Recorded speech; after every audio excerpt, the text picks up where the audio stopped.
Argument दे दिया। इस दुनिया में कौन लोग हैं जो प्रॉब्लम क्रिएटर हैं? वो जो करोड़ों भगवानों को मानते हैं, क्या वो आपस में लड़ते हैं? या वो जो कहते हैं कि एक ही भगवान है दुनिया में, जो भी उसको नाम देते हैं और कहते हैं वो ही सच है, बाकी सब झूठ है? आराम से समझिए कि जो हिंदुइज्म है वहां पर करोड़ों भगवान क्यों हैं, उसका लॉजिक क्या है। पहाड़ की भी पूजा हो रही है, मिट्टी की जो मूर्तियां उसकी भी पूजा हो रही है, सूर्य की भी पूजा हो रही है, चांद की भी पूजा हो रही है। किसकी पूजा नहीं हो रही है? धरती, जल, अग्नि, वायु, आकाश, सबकी पूजा हो रही है। तो हिंदू धर्म जो है वो क्या कहता है? सब में भगवान है। इससे बढ़िया फिलॉसफी,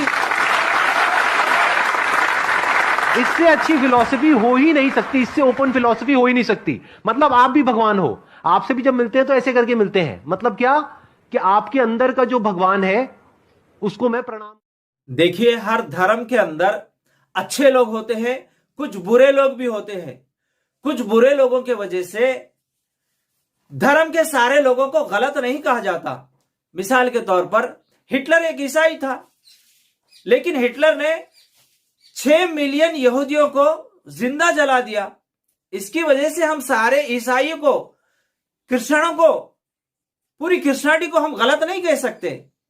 और हमारे बापूजी महात्मा गांधी जी को नाथूराम गॉडसे ने शूट कर कर मार दिया, और राजीव गांधी जी को दानू नाम की एक महिला ने मानव बम के जरिए कत्ल कर दिया।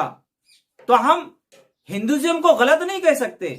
बिल्कुल इसी तरह अगर चंद मुसलमान कुछ गलत काम करते हैं तो हम सारे मुसलमानों को गलत नहीं कह सकते, इस्लाम को गलत नहीं कह सकते।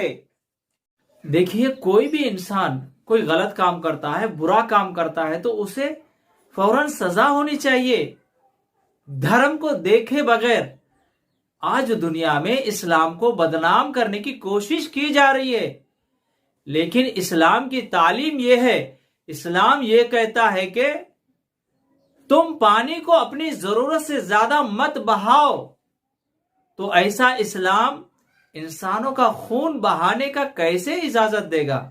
आप कुरान पढ़कर देखिए, सूरह माइदा सूरह नंबर 5 आयत नंबर 32, अल्लाह ताला फरमाता है, मन क़तल नफ्सन बिगैरि नफ्सिन औ फसादिन फिल अर्दि फकअन्नमा क़तल अन्नास जमिया। अगर किसी ने किसी को नाहक कत्ल किया, उसने सारे इंसानियत को कत्ल करने के बराबर जुर्म किया। और अगर किसी ने किसी एक की जान बचा ली, उसने सारे इंसानों की जानों को बचा लिया, उतना सवाब उसको मिलेगा। यह इस्लामी तालीम है। इन्होंने कहा कि हिंदुइज्म में करोड़ों भगवान हैं। आइए हम हिंदू धर्म के धार्मिक ग्रंथ को पढ़कर देखेंगे। तो ऋग्वेद मंडल नंबर 6 सूक्त नंबर 45 मंत्र नंबर 16 में, एक इत्तमुस्तु ही, वो अकेला है, उसके बराबर कोई नहीं है, तुम उसी की स्तुति कीजिए, पूजा कीजिए। और इसी तरह ऋग्वेद मंडल नंबर 8 सूक्त नंबर 1 मंत्र नंबर 1 में है, मां चिरन्यादिशम शतः, वो अकेला है, तुम उसी की पूजा कीजिए, उसके अलावा दूसरा कोई नहीं है। इसी तरह हम ब्रह्म सूत्र को पढ़कर देखेंगे तो एकम ब्रह्मम द्वितीय नास्तिनन नेहन नास्तिनन नस्ति किंचन।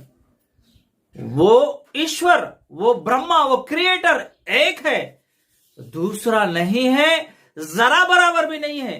चांदोग्योपनिषद मंडल नंबर 6 सूक्त नंबर 2 मंत्र नंबर 1, एकम एव द्वितीयम, वो अकेला है, उसके अलावा दूसरा कोई नहीं है। श्वेताश्वतरोपनिषद अध्याय नंबर 3 मंत्र नंबर 2, एको ही रुद्रो नान अद्वितीय तस्तुहा य इमाम लोकानि शतई शनि बिही। इस पूरे ब्रह्मांड को बनाकर चलाने वाला वो एक है, वो अकेला है, उसके अलावा दूसरा कोई नहीं है। देखिए, पूरे हिंदू धर्म के धार्मिक ग्रंथ कहते हैं कि वो ईश्वर, वो खुदा, वो अल्लाह एक है, उसी की इबादत की जाए, उसके बराबर इस कायनात में, इस सृष्टि में कोई नहीं है। तो आप कहते हैं कि करोड़ों भगवान हैं, ये कौन से ग्रंथ में लिखा हुआ है, इसका रेफरेंस आपने नहीं दिया। देखिए, सबसे पहले आपने धार्मिक ग्रंथों का मुताला कीजिए, आपने धार्मिक ग्रंथ को पढ़िए, जिंदगी में एक मर्तबा जरूर कुरान को पढ़िए।